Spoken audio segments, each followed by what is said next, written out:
Good morning, everybody. This is Daniel Dolphin with Dolphin Horsemanship, and we've got episode 3 of the Adult Onset Horsemanship podcast. Today, my guest is Mr. Jay Finn from Abita Springs, Louisiana. Jay, how are you this morning?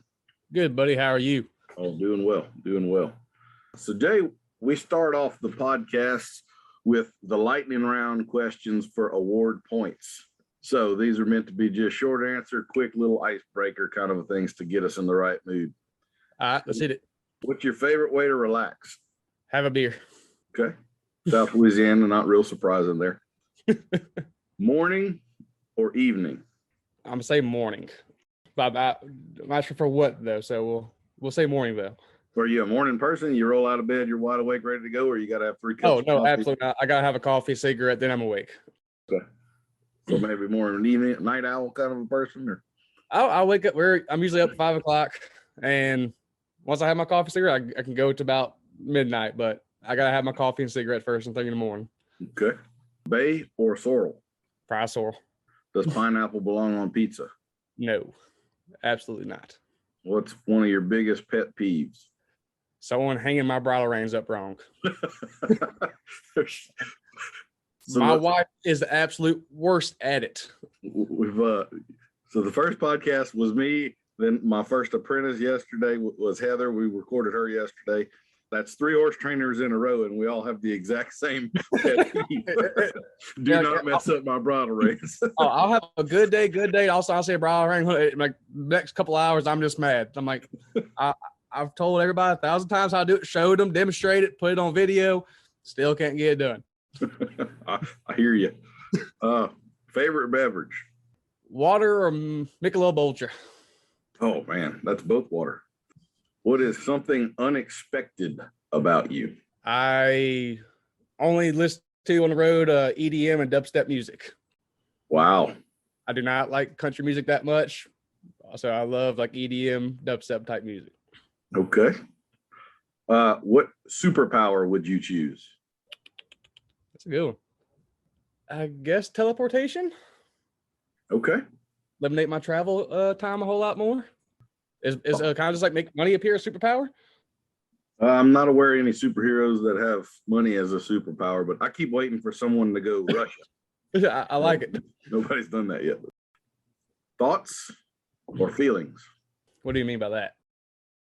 That's however you want to interpret it, but I mean more, are you a cerebral thinking, non-emotional person, or are you intuitive, follow how you feel, gut feeling kind of person? Probably feeling then. Your favorite piece of tack or tool horse related? I have a homemade, or my buddy made a snaffle for me, a square straight stock snaffle that if I had to pick one, I guess, bit or tool in my tack room, it would be that snaffle. Favorite book or movie? Movie, because I don't read. What is your favorite movie? Oh, what is my favorite movie? Dead Mouse documentary? No, actually, I don't watch documentaries. I really don't watch that much TV. I guess if I had to pick, this is probably, I think it's an older movie now, probably the Avengers Endgame. It's probably the last movie I've watched. I can't tell you the last book I've read. It's been about 10 years ago. Okay, what preventable question or problem do you get sick of answering or dealing with? Probably the biggest thing or biggest question I get tired of answering is how can I get my horse to relax his head and drop his head during my clinics or lessons or just horses in general. I get that question asked a lot and simple, but I get real tired of answering that question. Yep. Have you ever shaved with another man's razor? No. I heard that one yesterday, and I thought that could lead into some funny stuff right there. That's a negative. I just won't shave if that's the case. Luckily, I don't grow a whole lot of facial hair. This is probably about, 2 months now, and I just don't grow hair, so I'm in a good spot for that one. All right, so I will award you 73 points, and that is enough for a compliment. What compliment would I give Jay Finn? One thing I would say is that in the last 5 years, your facial hair has actually thickened up quite a bit. You used to look like you were 12 years old, so now you look 23 at least, right? So Hey, I just turned 30 now. I'm getting up there. I understand, but I still got the little baby facial hair, but actually I just shaved about 2 months ago, and I was actually about 4 inches long. And getting kind of, I mean, I look like a homeless person now. It wasn't a good, healthy looking beard, but I was like, all right, we went to that show in Florida. I was like, all right, this has got to go before I go to Florida. Yeah. They're gonna kick me out for just being a hobo. Well, it works two ways. It's better to be baby faced. I've always looked older than I was, and the good thing about that was that when I was 15, I could buy beer, and they wouldn't card me. The bad thing about that is that when my dad and I walk around town, he's 25 years older than me. People think we're brothers. So he gets a hell of a kick out of that, let me tell you. As much cigarettes and beer as I buy cigarettes every morning, I'm getting tired of getting ID'd every morning. So Jay, give us the 30,000 foot view. Who is Jay Finn? What do you do? What's the basic past that kind of got you up to wherever you are right now? Well, my name's Jay Finn. I own Finn Sport and Performance Horses over here in Abita Springs. Me and my fiance do. We run the operation. We strictly train, or I say strictly, I specialize in reiners and rein cow horses, and my wife does hunter jumpers and starting to get abroad into the cow horse a little bit. Grew up with a roping background. I think I got into horses when I was 12 and just riding horses. My uncle was a trail rider, kind of a coon hunter type guy. And so he kind of taught me how to ride, and which back there's no horsemanship, no kind of right, wrong. I didn't even know what a lead was for the first 2 years of my riding adventures. Then finally wanted to get into an event, and I'm a naturally competitive person. So I was like, figure out there's a way I could compete on the horses, and they had bear racing and roping in this area when I was a kid. So I went to team roping, did that for quite a long time. I guess I was probably 16, 17 when I was really heavy into it and doing a bunch of rodeos, and actually bringing home some good money. Probably bring home more money back than I do now. And started going to some AQHA ropings, and then that's kind of when I got my first step, or I didn't even know what reining was, what working cow horse was, nothing. I was at Dixie Nationals one year, and I saw reiners and the cow horses. I'm like, oh shoot, I want to go do that. That looks, again, my arrogant stuff back then, that looks easy and it looks fun. Well, of course, I go home with my $500 rope horse, and I go put draw reins on him or put martingales on him, trying to get his head down, make him slide. And well, I'm sure you can imagine how well that went. Wasn't pretty. From there, first guy, I guess I finally called after about screwing up 6 or 8 of my horses over a couple of month period, trying to get a reiner handle on them. Finally went row with Matt Howell over in Larange, Louisiana, and he was kind of my first step to actually getting how to train a reiner, how to correctly train a horse now at this point, because whatever I was doing was not the correct answer. And from there, and we just kind of kept on going to clinics. I rode with Matt for about a year, talking to people at these bigger shows and just really watching what people do. Look, I was able to ask a bunch of questions and not scared to really talk to people, and just kind of went from there. I moved to Texas when I was 19, 20 when I moved to Texas to go learn how to, or I guess better my career, and also go learn how to train cutters with a buddy of mine, Danny Moore, in Spring Branch, Texas. And that's kind of when my career really took off, was when I moved over there. I mean, it was finally starting to get a basic concept of how to get a horse trained for these events, and just actually how to train a horse. And just luckily over there knowing people and being just, I've always been I like to think I'm a really hard worker. And so I was able to get the horses in, finally got to go show, and just kind of snowball from there. And been very fortunate to have a pretty successful business since I kind of went out on my own or moved to Texas and all. And here we are today. So today, what encompasses today? What's your day-to-day? You're showing, you said you have more of a background in reiners. You're kind of moving more into the reined cow horse now. One thing you didn't mention that I wanted to talk a little bit about is that you're also a farrier. Yep. Where does your time get split? How does it all work out? So I generally start my morning. I usually wake up around 5 o'clock. Said, have my coffee, have my morning cigarette, get horses fed, hayed, get everything kind of ready for the day. Right now, we got about 26 horses in training right now. And those are split between me, my wife, and we do have another guy that we just hired to kind of help us work horses and just kind of make the day go a little bit smoother. So we'll go through, and so right now we don't have a stall clearance, so we'll kind of clean stalls as we're taking horses out, getting them saddled, getting them bathed and all that kind of good stuff. And generally I'll usually get inside back of my house around, I'm gonna say anywhere from 9 to 11 o'clock. Just kind of depends on what goes on. I guess, I mean, like how busy is your show schedule, and are you mostly doing young futurity kind of horses and derbies and that stuff, or more Our show or schedule, UHA shows? right. Our show schedule's been a little screwed up since we moved here, just because so we moved here and this place wasn't set up for how busy we got so quickly. I mean, when I first moved back here, we didn't have the arena, no covered pen. We had like 6 or 7 stalls kind of somewhat set up. So we've showed probably 7 or 8 times this year.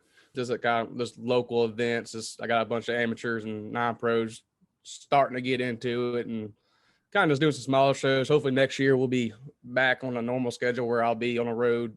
I try to show at least once a month, everything permitting, and really aiming for the aged events. And so I think this year I'll have 2 reining or futurity prospects for the reiners, and I think 3 for the cow horse in the Fort Worth.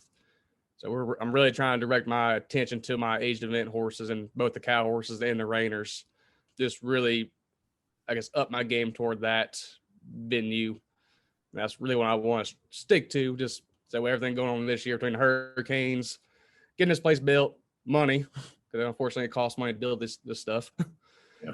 And just trying to constantly upgrade the facility, make it nice, make it safe, of course, and just kind of keep everything progressing forward, and also still keep the horses rode, get them trained. So we moved here and got more stalls built, and we had the 17 stalls filled in that first month, which was a lot more than I was hoping for, but I was expecting compared to what I was when I lived here as a kid. I mean, I would say this was big horse country when I was a kid, where now I feel like, we're constantly getting phone calls, constantly getting more horses on a waiting list. And so it just kind of put myself in a bad spot. Just again, having to make the money, still keep everything getting built, and just constantly kind of upgrade. And so the show said this show season's been a hassle. Yeah. To say the least. And then we had Hurricane Ida here about a month and a half ago that went right up through y'all's area. So did y'all have very much damage from that, or? Nothing, not as bad as a lot of people. We got very fortunate. I mean, we had a bunch of roof damage, especially on the covered pen in the house, a bunch of down fences, but luckily nothing super major, just basically a lot of patchwork, and we had to redo our cow pen, but luckily just a lot of cleanup, a big headache, and we was trying to help a lot of other people out around here that lost a lot more than we did. So, but we were very fortunate in that storm. Yeah, it was still a Cat 3, 115 mile an hour winds or so when it got to your area. So that's plenty enough to do some damage. That's the first storm because I stayed in the barn that night. That's the first storm I've ever felt really scared on. I won't be here for another one. I can tell you that now. Yeah, that's usually how that goes. Everybody's the ones we've had the last few years, the Katrina and Rita, and then Laura last year. When I was a kid, I don't ever remember people evacuating for a hurricane, but there's a lot of people that have been through those bad ones now that are that way. They're like, yeah, if it says a Cat 3's coming again, I'm gonna be somewhere else when it happens. We thought about this one is because we got I'm gonna say 26, 28 horse in training, plus we have a free brood mares. We have 20 head of cattle. I was like, how am I going to move these? By the time I decided this is starting to worry me a little bit, I'm like, how am I going to move this amount of horses and actually get on the road, get back? Because I could probably move, I'm going to say 9 horses. We have a 6 horse and a 4 horse trailer. So I don't know how I'm going to move this amount and be able to get back and forth enough to get everybody moved. Because I wasn't going to separate half the herd and leave half the herd here. Because if I can't take care of them, I'm not going to just bail on them. Yep, I understand. You want them under your control and under your sight. You don't want half of them somewhere else. I get it. Most of our clientele's from out of state, so this is my livelihood, and these horses pay my bills. As I know a bunch of people that kind of left and just left stuff behind. I'm like, I can't do it. Yep. Not morally, and just if they go down, I'm going down with them. Yeah. What would you say is I'm going to use the word romance. That's maybe not the best word, but what's the connection, the thing that draws you to reining horses in particular? I mean, you started in roping, you could have stayed a roping trainer. What made you go that direction? I guess on that first glance, I didn't know what a reiner was, didn't know such a thing. I knew pleasure horses, rope horses, barrel horses. Was how willing they were to do those type of maneuvers. I mean, again, looking from the outside looking in, I mean, yes, I know now there's a lot that goes involved into a reining horse, but just how, I mean, you watching those horses show and just how willing that they'll go circle to do the change, do the stop. I mean, you've been around me long enough to see what horses, I mean, my horse would stop, but when I say stop, I mean, all four legs and the head was in the air and just a lot of resistance. I mean, it wasn't training. It was just, I guess, just making them do what I wanted to do at that point in my life. And just that willingness to go to work. And once I figured out the amount of details you got to pay attention to, really, that's what first got me to the reining. Because all my horses back then when I was a roper, I mean, if I wanted to turn left, I mean, I had to pull left. And when I say pull, I mean, I was a bigger guy back then too. If I wanted to stop, I mean, I'm going to throw myself back in the saddle and both hand them and just draw them in the dirt. I knew I had to be a better way to train horses. I just didn't have the answer, nor did I know there was a really much at that point in my life out there to better myself until I actually found it. So what about the farrier side of things? How long have you been doing that? And how, I would assume that many horses in training, you're also not a full-time farrier. So how does that work for you now? I apprenticed under the guy that taught me. He was our first horseshoer, and at a certain point in time, I didn't know if I was going to be a horse trainer, horseshoer. I was kind of a confused kid, and still am to some point today. I was talking to him about going to school and just at least learn the basics so I can do my own horses, and if I need a little kind of side hustle gig, I could do it. So he told me not to go to school, so just ride with me. So I started riding with him at $40 a day, I think 3 to 4 days a week. So I rode with him about 4 years. Got, efficient and knew how to shoe a horse. Then when I moved to Texas, I got real fortunate to get hooked up with a guy that worked for A&M and Brazos, which are two big vet clinics, and to learn the corrective side of things and the reiners, the cow horses, the cutters, and just really how to, I hate to say discipline specific shoeing, because at the end of the day, it's all the same, but just little tips and tricks to, can I get a horse to stand up a little more in their stops, or get a horse to get a little more traction if they're a rope horse, and just kind of the same thing I did in my horse training. Just I always want to get better. I don't like shoeing.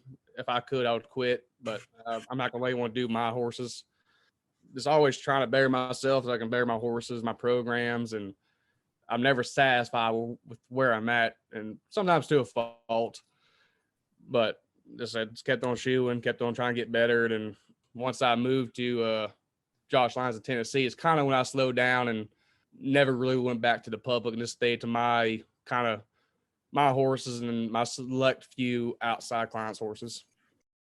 You brought up going to Josh Lyons' place. You want to tell us a little bit about that? How long you were there, and what prompted you to do that, and what did you get out of it? So a good client of mine in San Antonio, friend client, I rode a few horses for. She was real good friends with Josh Lyons. He was coming to San Antonio when I lived down there to do a clinic, and of course she invited me, and I didn't know Josh at the time. I knew his dad, John Lyons, and John Lyons, great horseman, really great guy, but that really wasn't what I wanted to do. I didn't really like that kind of horsemanship, and it wasn't really what I was going to aim for. And then I didn't know who Josh Lyons was. It's like, no, he's a reiner. He still does the clinic side of it, but I really want you to come meet him. I was like, all right, I'll come ride with him for a day. So I went that weekend, rode with him, and really knowledgeable, really good guy. Really enjoyed riding with him that day, and still today, just really still enjoy talking to him. So he invited me to come out there for about 10 days. I still had my business, and just come ride with him and get to know him, see the place. And he hadn't offered any kind of job yet, so I went and rode with him for 10 days in Tennessee. Came back home, and he called me that next day. I got home and offered me a job, and at first I was still like, I'm making pretty good money where I'm at now, and got my own program, got my own, I'm showing horses a lot. I mean, we had cutters, we had ropers, reiners, a few cow horses. I mean, we're just really busy, and I really enjoyed a lifestyle like that. But after thinking about it for about a couple of weeks, I was kind of in a slump on how to get my horses to progress. I mean, I was going to ride with people like Chris Dawson and other people just to really try to better my horseship, showmanship, and just be a better horse trainer. So I finally took the job because I was trying to take that next step forward. So made a big move to Tennessee, sent all the horses home, I think I brought 4 or 5 head with me over there to still ride, show, or hopefully show. They're all 2-year-olds at that point. Started with Josh, and that's a bunch. I never, I apprenticed for 6 years under different people. I was only ever allowed 1 or 2 horses when I did that. 4 or 5 that's a bunch for him to allow. That really is. It was kind of, again, I went from, I'm not gonna say, you've been a horse trainer your whole life, man. We don't get rich doing this, man. You can make a good living doing it, but you don't get rich. But I started out making what I was making in Texas to $1,250 a month at Josh's. So there's no way. I mean, I got truck notes. At that point, I'm only supposed to be there for a year. So I'm gonna still pay for my ranch, my truck notes, my insurance. I was paying my help for the first 6 months to stay over there because I didn't want to lose him. And he kept a bunch of yearlings and everything off over there for me. So I'm still got quite a bit of overhead when I first moved to Josh's. And luckily from selling horses and show, when I had a really good nest egg, I guess you want to call it. So I was able to do it that way.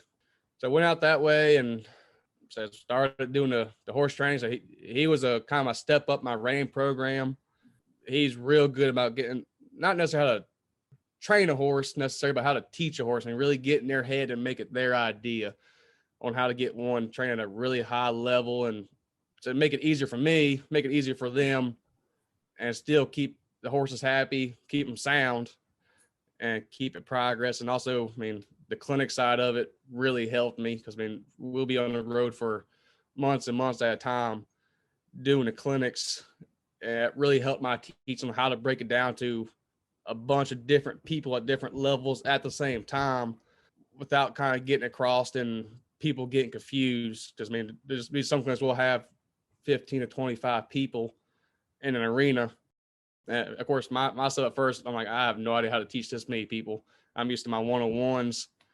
And but that really helped my teach on how to just teach I won't say a large number because I will never do that kind of number group of people, but really how to break things down. And that way, no matter what level you're at, you'll be able to attain it and also bring it home with you. But so I was with him for about 1.5 years. I did get a little burnt out at that because at that point I was riding nothing but reiners and clinics, and I did kind of burn myself out on that part. We ended on pretty good terms, went on my own, and so still talk to him if I see him, and glad I went. It was great. Learned a bunch, and it really stepped up my program. Didn't quite go the way we wanted to, but that's okay. No big deal.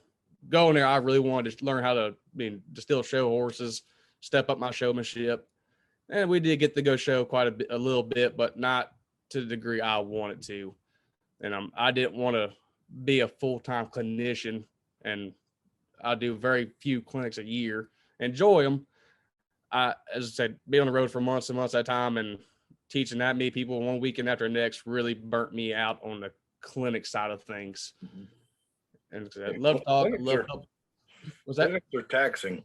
I mean, I do a 3 or 4 day clinic, and I look forward to that drive back home, a day in the truck with nobody talking to me. I'll call my wife or something, but I don't like, I've had all the people I can have for a little while, and don't ask me any questions or just, I don't want to hear a human voice, including my own, for about 24 to 48 hours, Know the feeling. So I really enjoyed it. Don't get me wrong. I don't want to sound like I'm trying to bash on it by no means. It just for what my goals are, and I guess my career, my lifetime, that wasn't the route I wanted to go. And I'm super glad I went. I would do it all over again. I mean, I met my wife over there in Kentucky. So, of course, I made out more ways than just one where I was wanting to go in my life. And I didn't want to put myself in that spot where I got known as a clinician and then had to kind of, which I still had to, but restart my career as a horse trainer. Because, I mean, for like all my people I showed for in Texas. I mean, when I called them and say, "Hey, I'm back horsing," oh, we thought you died. We haven't heard anything from you, haven't seen anything from you, so we thought you just went to the clinic side of things. So I've kind of had to restart again and kind of Sure. Yep. get back on the map, and I'm still not there as much as I want to yet. Everything moving because we've moved a couple of different times before we moved back to Louisiana. So it's been a bad for my career, but really good for my knowledge and also understanding on how to really get in a horse's head, whether it's the reiners or the cow horses or just a horse in general. Yeah. Don't think of it as bad for your career. I mean, anytime you get an education, it costs you something. And absolutely. You could go to school. I mean, like you said, you were plateaued and you shook things up right there, and it did cost you some money and some time building things back up. But I mean, that's just. Oh yeah. I would do it all over. Say if I went back, I would change it up a little bit, but I would still go out there, and because he's got a very different mindset on. I guess it's from being John's son. A very different mindset, whether it's a performance horse or just your backyard type horses, and how to get in these horses' head and make my job easier, and also the owner's jobs easier on to get them trained, getting them broke, always kind of continuous in that horse's progress, and just keep them moving it forward. Let's shift gears a little bit back into the farrier side. Let's talk about sliders for a minute, because that really is one of those things that kind of is a reigning deal, and it's a bigger change than I think most people realize. I mean, you'll have some roping horses and stuff that you might put little sliders on, but why don't you kind of explain to us from a farrier and a reining trainer's point of view what the deal is with sliders? So I'm gonna take it from. I'm gonna say we'll get one of my 30 prospects in that's not broke, barefoot, yada yada yada. But so I don't put sliders on until they really want to go into the ground and commit. Most colts I probably take 30, 45 days, give or take. As soon as they from starting them to putting sliders on them, you'll have that done in 30 to 45 days. On my good rein and bred horses, yes. Okay. But as long as they learn to go to commit into the ground and they're trying to go into the ground, I don't put sliders on them because again it makes their job easier, but it also protects them a good bit because when they go in the ground and are trying to slide barefoot, I mean that's a lot of shock going on just that hoof capsule, and of course it travels up the leg.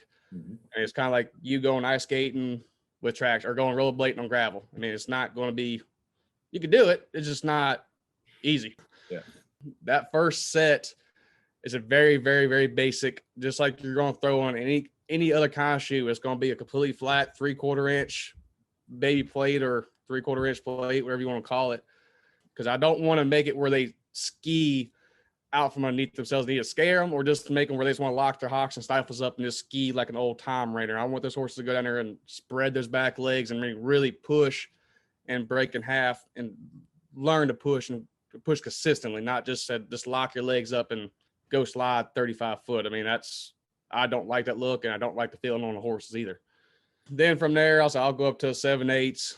I might start rolling the toe a little bit because one of the biggest injuries, or I don't know if I call it injuries, but it's the start of injuries when you start getting these horses slide past that 10, 12 foot mark. If that toe is just flat and if you got a unperfect base, that toe catches and they roll that foot.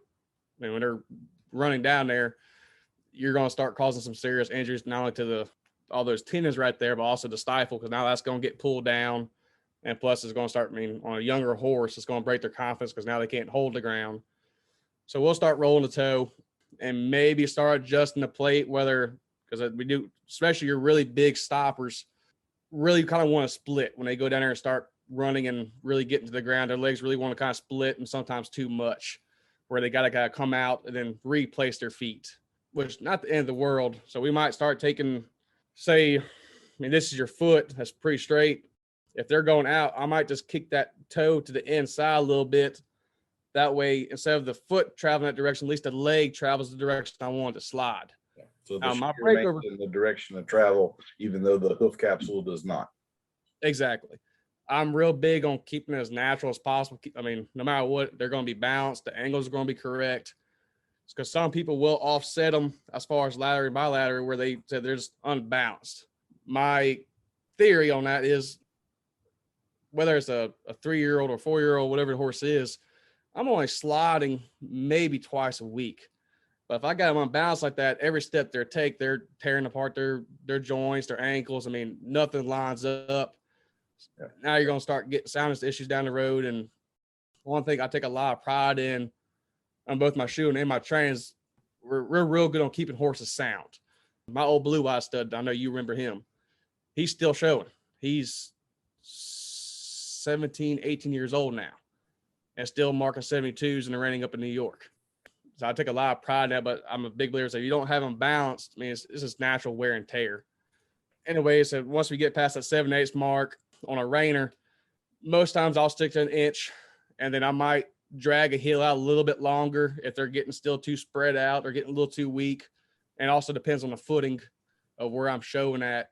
I might say drag a heel out just to give them a little bit more traction or put a little bit of a groove on one side just to help them stay standing up and just keep their legs balanced underneath them, because it is about when you start getting to those 20, 30-foot slide marks, I mean, it's a balancing act for these horses.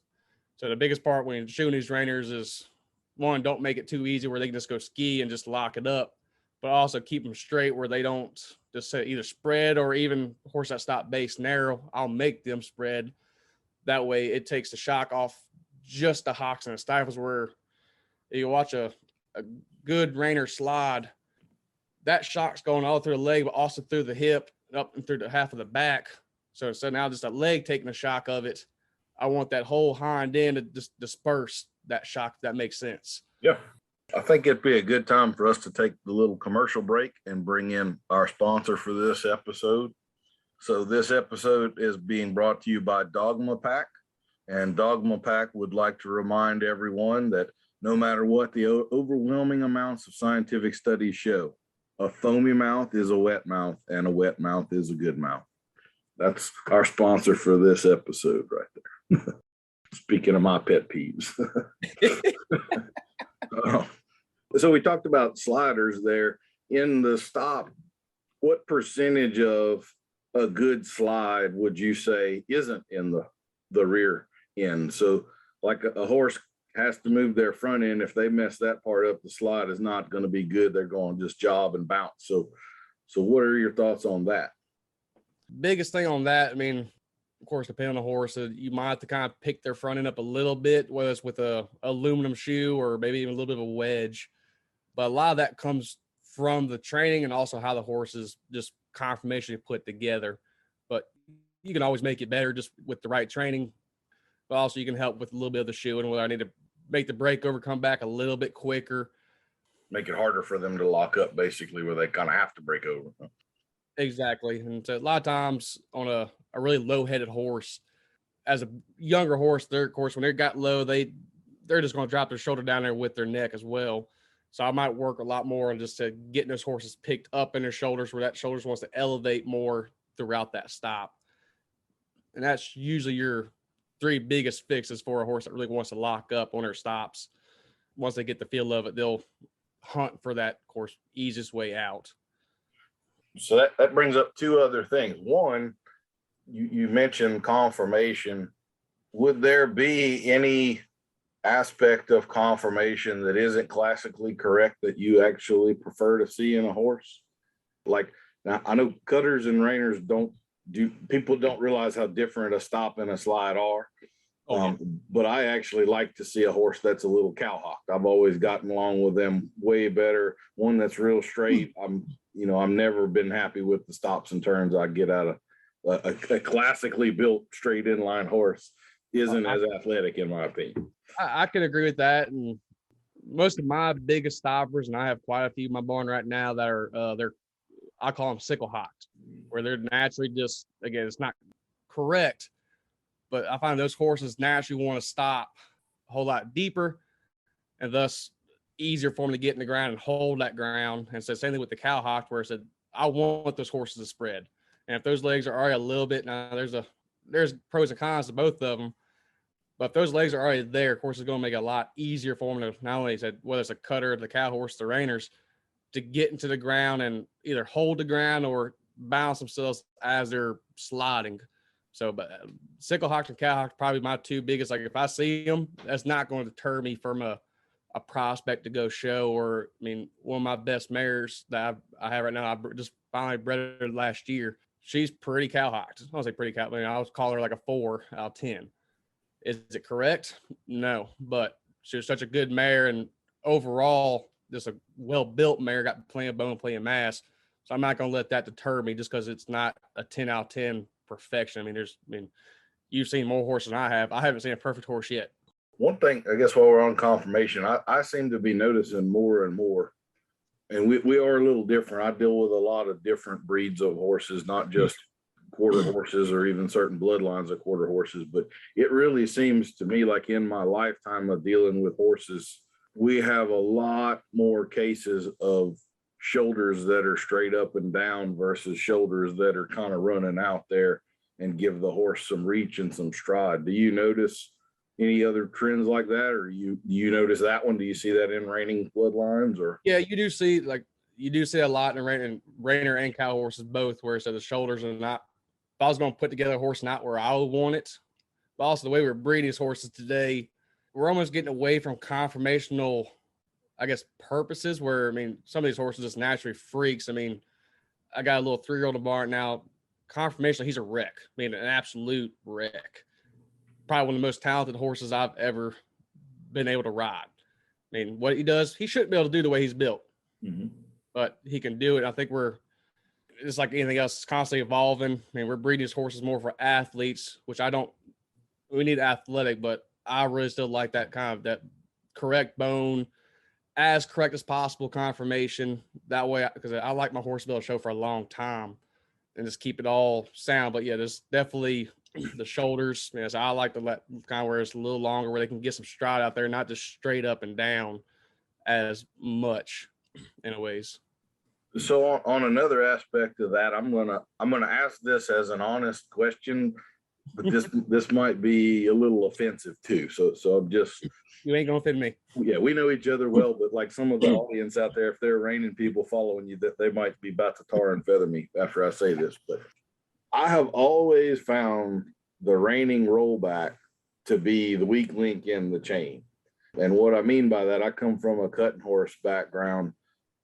For what I see open level competition horses do, and I wouldn't be pleased with in my 2-year-olds, I feel like the slider is probably what makes that difference, and that it kind of keeps the horses from being able to hold the ground as well with the hind end. And so some sacrifices are kind of made and they get around there the best they can, but the best they can is not as good as I know an athletic horse is capable of doing. And I'm not saying reining guys aren't good hands. I mean, that's kind of why I've always like, I know these guys can ride a horse. So why does that come out to be meh instead of good? So do you feel like the slider, first of all, do you agree with that? Or do you think I'm a moron? And second of all, do you think the slider plays a part in that, or what? 100%. Again, like I said, the slide is a big thing, because especially you watch this horse slide, and sometimes they're not even really stood up in the back before they get rolled around. So of course it's going to be a lot harder for them to hold the ground, and sometimes they might just completely lose the ground where they got to kind of jump out and make kind of a U-turn. And I completely agree with you. And being a cow horse guy and train cutters too, it drives me nuts. And we'll say when I go show, when I do stop and roll back, I make sure my horse just stood up. That way, when I kind of sit them that way, I fall right back into my tracks as I came in. But the plates, and also the ground has a lot to do with that. Especially, I mean, you're sliding 30 foot, and you watch this horse sliding. I mean, they're kind of scrambling when they actually get that forward motion stopped. So if you ask them to roll back before they're actually stood up, well, now they're not holding the ground already. They're still trying to get their back legs up underneath them and actually stood up. They're going to do it because they're broken. They're trained that way. But just like anything, if they're not in position, something's going to have to give up to get back around and get pushed over there. Completely agree with you on that motion. One of the main things I try to teach a cutting horse colt, they don't ever stop square in the hind end. They're always going to have their off herd side leg is going to lead. So let's say my cow is to my left. When they go and stop, their right hind is going to be ahead of their left hind. And that sets up the mechanics for the turn, because that right hind now is the outside hind. which is the dominant leg in that kind of a turn, Right. which is technical. Maybe I'm losing the audience here. I don't know. But No, again, just from the reining perspective, I also believe that y'all spend so much time teaching the spin. And while a spin and a rollback may look similar, technically speaking, they're total opposites. You know, a spin is a forward inside leg pivot turn, and a rollback is a rearward outside hind leg turn correctly done. And thus, I've always found if I take a horse that knows how to spin, it's easier to teach them to do a rollback than if I take a cutter that's used to doing a rollback and I try to teach him how to spin. That there just seems to be you never have a horse that does both equally well. They're always dominant, you know, right. one way or the other. So that's another. I've kind of always figured you had the sliders, and so that affects things. And then quite frankly, you just would rather have a good spin than a good rollback. And so you choose to dominate on that side rather than the other side. Right. So does that all? I agree with you, but also disagree with you. So I mean by that, I can say this because I got more cow horses than reiners in the barn right now. And of course, just like you said, they're two totally different mechanics, whether you're on a cow or just doing your dry work. One thing that really helped me out a lot was like during my spin, when I'm working on my spins. For my program, my spin comes off my steering or my guiding. I don't actually work on spins that much. It's a byproduct on how well I can get the horse to want to stay between my reins and control their feet.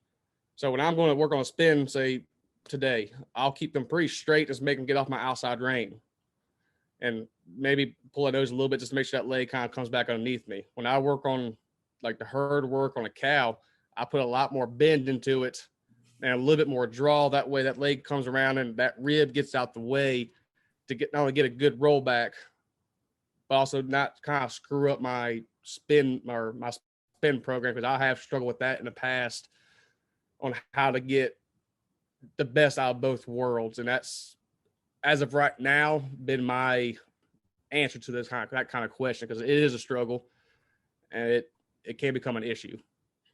So I glossed over a question earlier. I didn't let you complete it, but are there any other, you mentioned Matt Howell and Josh Lyons. Are there any other major influences on you that you'd like to bring up? Yeah. So right when I left Josh's, I went to Kentucky, which was about an hour down the road. A guy named Joe Harper in Bowling Green, Kentucky, had a barn for me to rent. I had a few horses with me, and I was able to go rent for him. Didn't work for me nothing. But the amount I learned from him in those 2 months was almost unreal. Because he was such a, I want to say a trainer, because he does train, he does show, but such a horseman that he would get these horses so broken. That was his priority. That way the maneuvers, the cow work, everything just kind of flew together without, I guess, getting a specialized deal in where he shows a lot of cow horses. That's about all he does now. But just the way his horses went around and got so broke and so confident changed my whole aspect on what I should be doing on these horses. Mm-hmm. If I was going to pick one guy to go ride with that I've known in my lifetime, it would be Joe Harper over there, Kentucky's, because just from his 2-year-olds to his age horses, they're just so broke, so quiet. He can do anything, anywhere, and never got a fuss, never got a fight, and just went along with the flow and just broke. Yeah, I completely agree with you. That would be one of my industry pet peeves. And I'll pick on cutters as well here. Like I had a cutting horse customer that had bought a brand new horse. He was a horse that had won like $9,900, you know, and they quit showing him. And he bought him just to run him in the 10,000 novice. The horse was still eligible. You know, this was a whole setup, ready to go deal. And he comes over, he got there early, and I hadn't got cattle up yet. So I'm like, well, you know, just hop on him. And this horse is like a 9-year-old or something. I mean, you know, he's not a green colt, won a bunch of money. We get out there in the pasture to start gathering cattle, and the horse lost his mind. I mean, the guy had to get off of him, and I gathered the cattle, and then he led him into the barn afterwards. And I don't know that horse had ever been out of an arena. You know, I mean, it was really, and I don't understand how somebody can do that at all. Like our 2-year-olds, they're on a cycle, so they're all gathering cattle throughout when we're having to doctor the yearlings. For those that don't know, every cutting horse operation is also a cattle backgrounding operation. So you're going to have a potload or two of calves coming in every month, and you can't let them die. You have to be doctoring them. So all the 2-year-olds get roped off of there. I mean, they are dadgum broke by the time they're 3. And how in the world you train a horse for 2 years and show him and have never taken him out into the world just blows my mind. Oh, absolutely. So I appreciate that about that guy. That they should be a horse before they're a show horse. Like I said, because of course, he would gather cattle out in this little side field, but just when I first moved here, he would yell at me because he would call me a circle or line burner because I would only do circles or lines. And get my horses were going good. I was showing a little bit and I was doing well. He's like, just stop it. I was like, it's working. He's like, no. He's like, just do this for a month. 10 times better in a month from doing a couple circles and just doing a couple lines, just guiding everywhere, stopping here, lead changing here, spinning there. Just, it was so much progress that it just kind of opened my eyes. Okay, I don't have to be a cow horse or a reiner or a cutter. I just need to be a horseman or a horse trainer and let it flow together. And whether he even knows what he did or said meant that much to me, but it changed my outlook on horse training in general. I really have to appreciate what you say there. If I were to pick on reiners and some of my experience with them, a lot of the ones I have ridden have been almost completely useless to me because they're so drilled in these 8 maneuvers that if I want to ride him forward and turn him from 12 o'clock to 11 o'clock, you can't because he goes to 9, he's in 90-degree increments his whole life. You can't turn him just that much. Right. He goes way over here and you got to turn him back. And it's just exactly like that. That horse is either on a circle or a line, and there is no in between, no gray area, no what I would call feel to it. Yep. I should be able to do everything by degrees, and some of those horses have no degrees. It's point A or point B, and yeah. I took my good mare that had that point, and we've been winning a good bit. And he's like, just guide this mare and see what she does. And I've had this mare for a year, and I thought she was broke. I took her off her line or circle, completely like just lost. Just went from a $15,000 reiner to a $5,000 horse, just because I took her off her comfort zone. We'll stay in the world of reining here a little bit. Let me ask you this question. Have you personally ever actually read the NRHA rulebook? Yes. Okay, well, that's good. Do you think there's a large amount of trainers that I could ask that question of that would immediately turn red in the face and lie to me? Oh, 100%. At least half of them have not read the rule book. Oh, guaranteed. I know that for a fact. Again, my dumb self being a kid didn't know what the hell I was doing, so I had to find some way to figure out what to do to make a score. Or like when someone said, "Well, or you missed your marker," no idea what a marker was. Well, let me ask you this. So again, we're on reiners. One of the pet peeves I would have about reiners, it seems to me, and this has changed in my lifetime. I watched the before and the where we are now. To me, somewhere in the early 2000s, several things changed in reining. One, inside pivot foot placement on the spin. It used to be that you had to be pretty darn accurate about that. And now to me, it seems like those horses, they can shift 10 or 15 feet over and the process of the spin. And if they were going really, really fast, they can still mark pretty well. There doesn't seem to be any penalty for that horse not holding that hind foot pivot as well as they seem to used to have.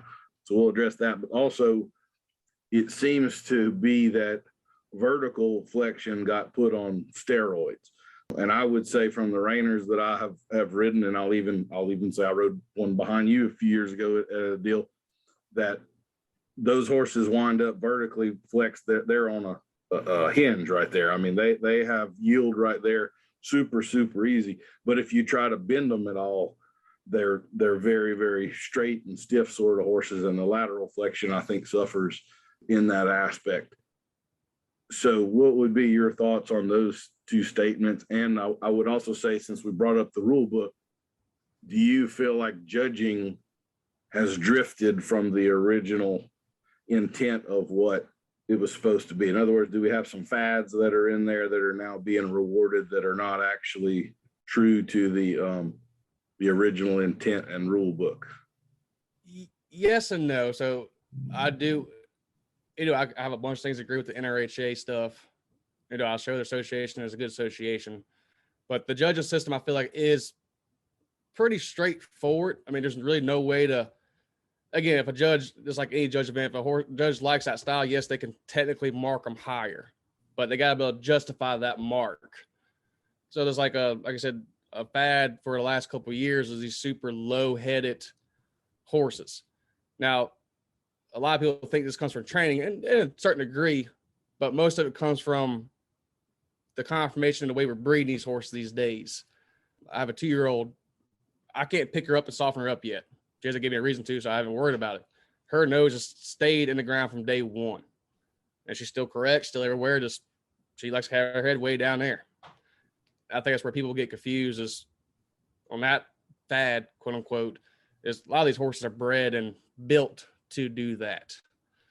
And don't get me wrong, some horses I got to put them down there and get work on that part of it, but your really good ones they stay down there from pretty early on before you even have to do anything to them.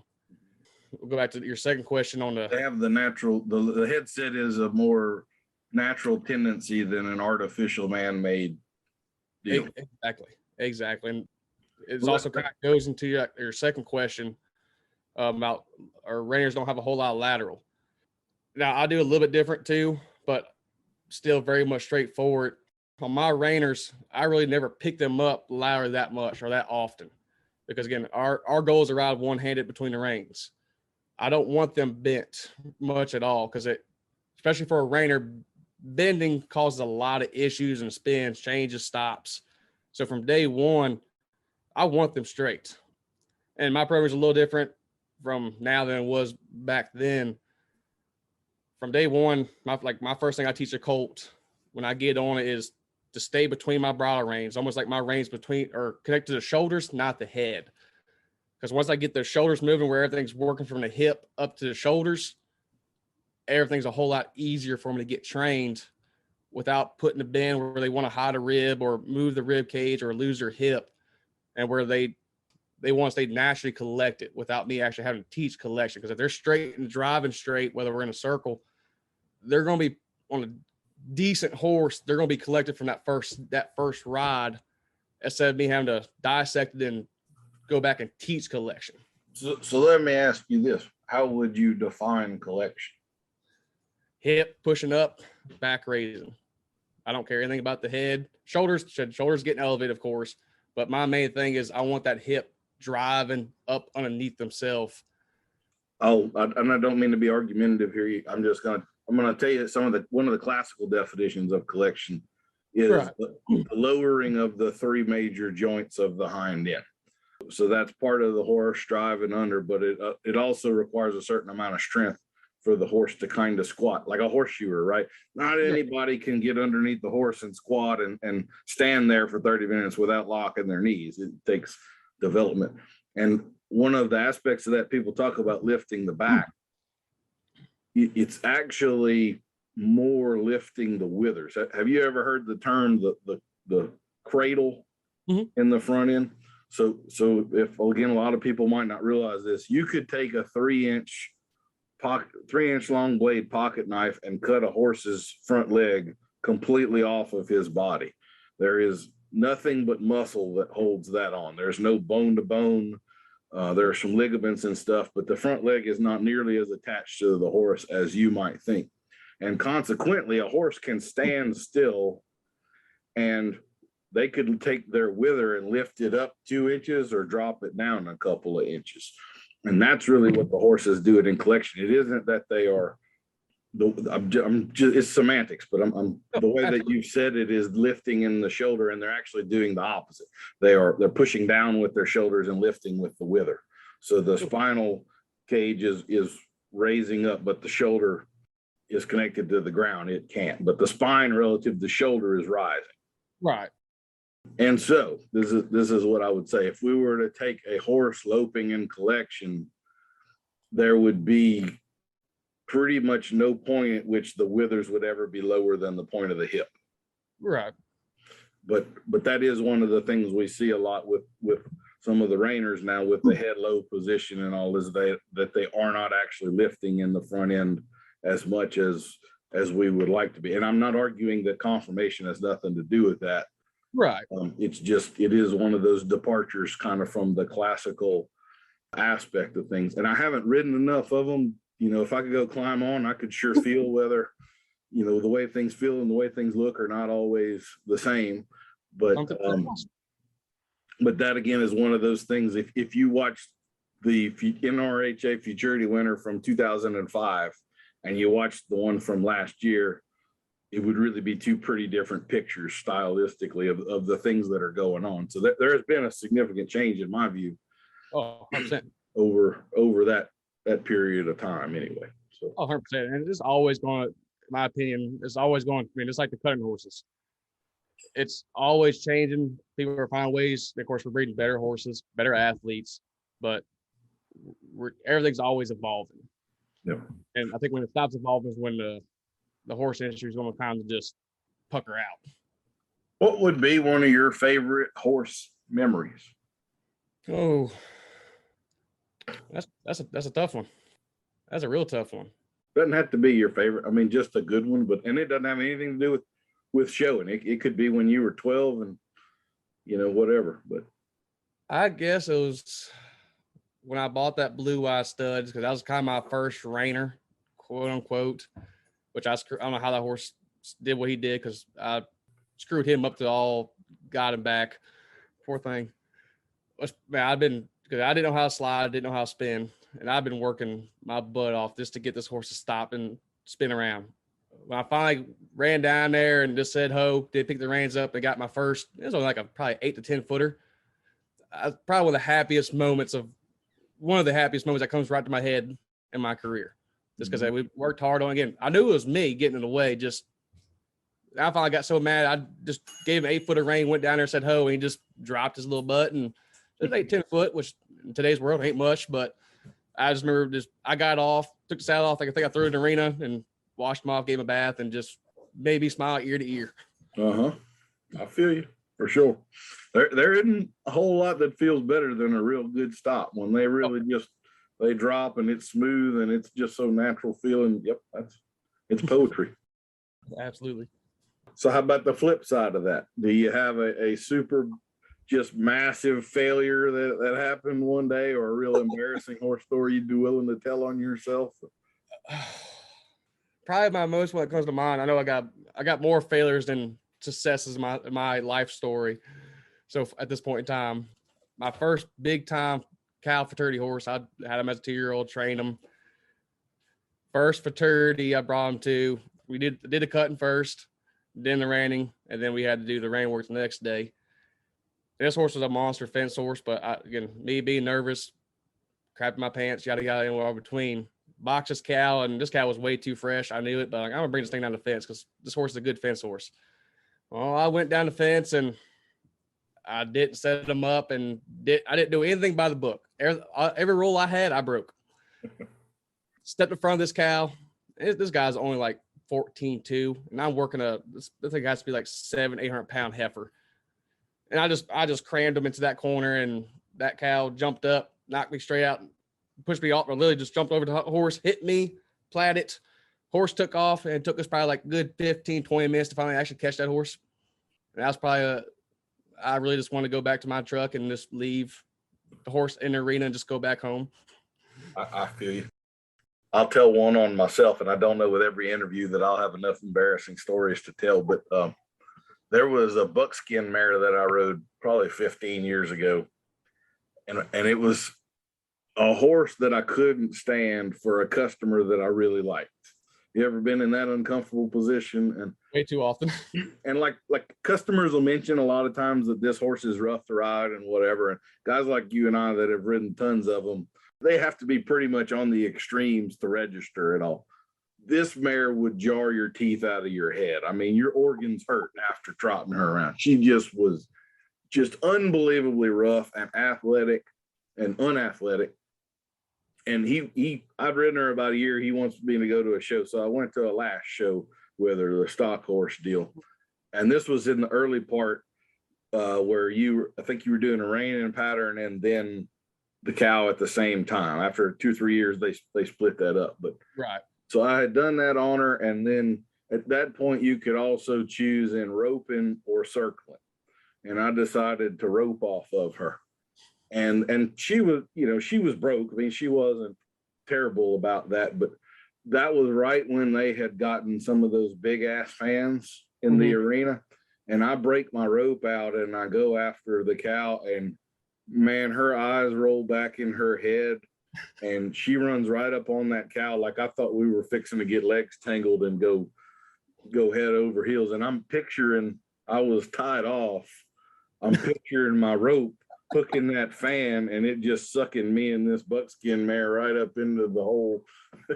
It was like this is, I had 2 major wrecks on her, both at a last show, and that was kind of the first one. But like, there are horses I would die on, and this was not one of them. This is not how you want to go down. This is not how I want to go out. Well, a big ass fan and a horse you don't like. That would be a funny sight to see, though. Just a little whoop. Yep. I'm just sucking us right up. The look on her face, looking at me with her little stupid eyes. And she just you always have to find something redeeming about a horse. She was dumb as a box of rocks. She was unathletic as all get out. She wasn't like mean or working against you. There just was no potential there, She was a buckskin. That was what I told him. She'll make a beautiful rug for the fireplace whenever she finally dies, and then you'll get some value out of her.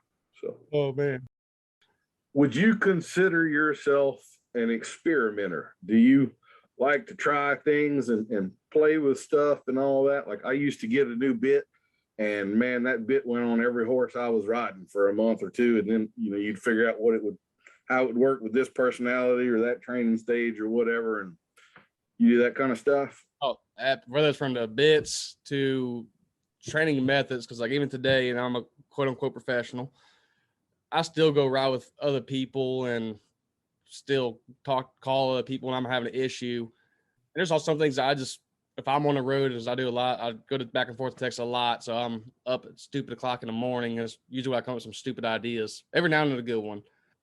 I'll think of some stuff I want to try, and I'll go home next day and try it. And sometimes it works out. Sometimes oh, nope, this ain't good. Let's not do that again. But very much so an experimenter as I always try to just keep going forward for my personal goals anyways. Some of those things people don't realize have changed. This is, again, one of those things I've kind of seen in my lifetime. But you were talking about what drew you to reiners was kind of how obedient and trainable the horses are. Well, that wasn't as true in the 1960s and 70s and all as it is right now. We have changed what a horse is significantly in the last 50 or 60 years. And particularly like the cutting lines, a lot of people think of cutters and reiners together, but really today those bloodlines are pretty separate.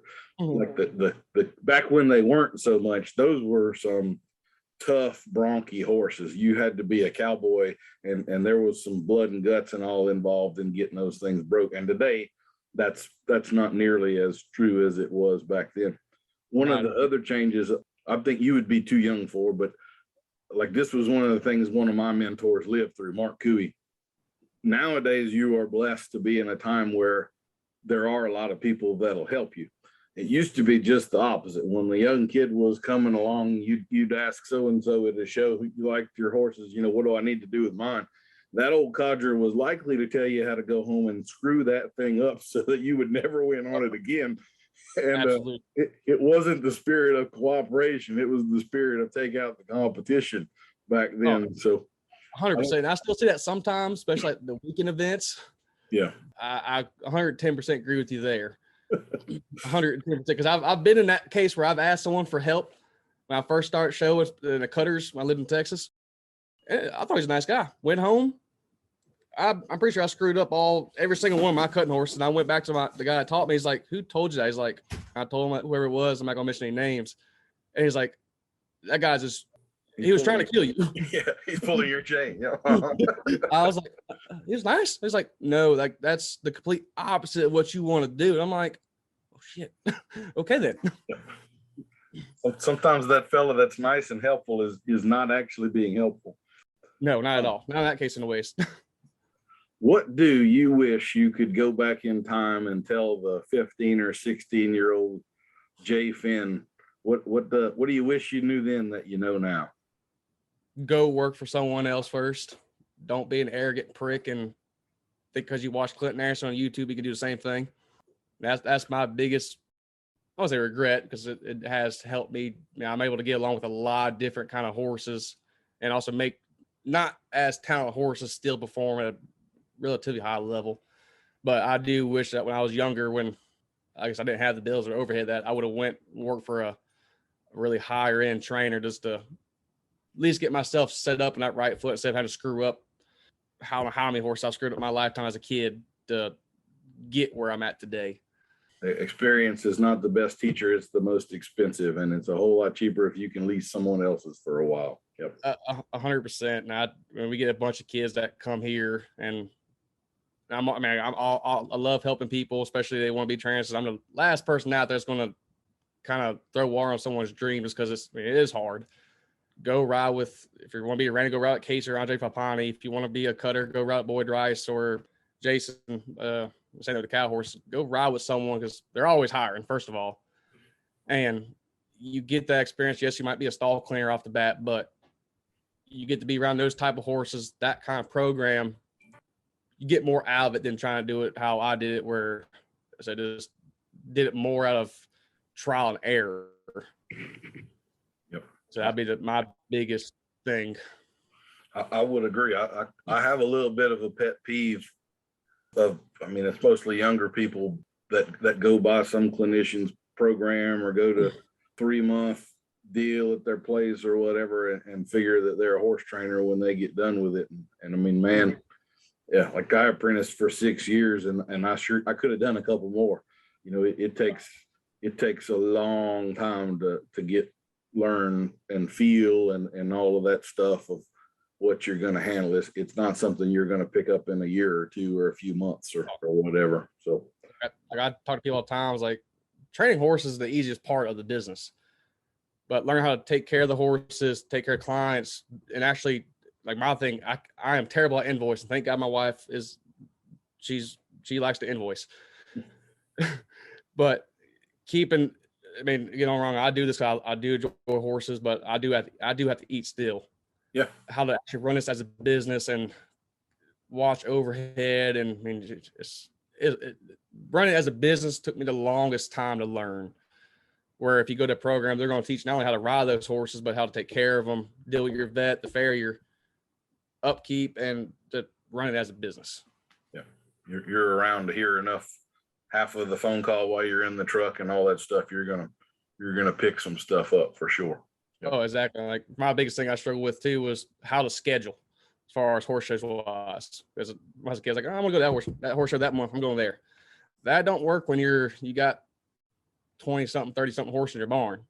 You gotta have it pretty laid out that way. You know your deadlines. You know where you got to go, when you got to be there, and first off, when entries got to be in.